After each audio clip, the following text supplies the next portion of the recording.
Stéphanie Coste le reconnaît elle-même, elle a eu deux vies, celle d'avant et celle d'après l'écriture de ce premier roman. Elle aurait bien aimé être journaliste, mais le sort en a décidé autrement. C'est dans la finance internationale qu'elle a évolué professionnellement. De sa jeunesse, elle a gardé le goût du voyage. Avec un père militaire, la famille s'est installée à Djibouti, puis au Sénégal. Plus tard, devenue adulte, ce sera la Grande-Bretagne et le Portugal. Mais la vraie passion de Stéphanie Coste, ce sont les livres qui l'ont toujours accompagnée, la lecture et notamment celle des écrivains voyageurs. Et petit à petit, l'envie de l'écriture s'est imposée.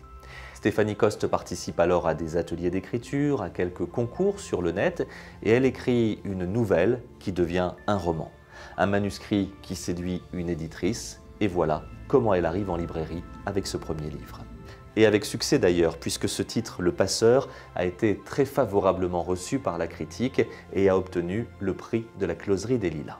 Le Passeur, c'est Seyoum. Sans foi ni loi, il règne sur cette plage de Libye où se pressent tous ceux qui veulent fuir ces pays en guerre où aucun avenir ne semble possible.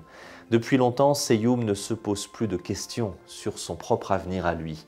Il a fait un trait dessus comme sur son passé d'ailleurs. Seul lui importe le présent et l'argent qu'il peut se faire en envoyant sur des canaux de fortune, voguant sur les flots inhospitaliers, ces migrants en route vers une île italienne que peu d'entre eux atteindront.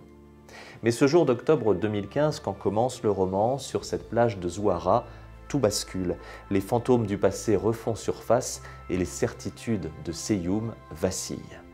Sur ce thème d'actualité, de l'émigration et du réseau des passeurs, Stéphanie Coste compose un roman d'une incroyable violence, mais aussi d'une force inouïe. Elle raconte un continent meurtri, des destins broyés, mais aussi un passé enfui, un amour disparu.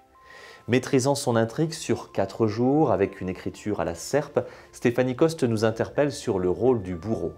En se mettant elle-même à la place de Seyoum, écrivant à la première personne, elle nous entraîne sur ce fil ténu de la destinée. À quel moment et pourquoi bascule-t-on du mauvais côté? Un roman implacable d'une grande puissance que vous garderez longtemps en mémoire, Le Passeur de Stéphanie Coste est publié chez Gallimard.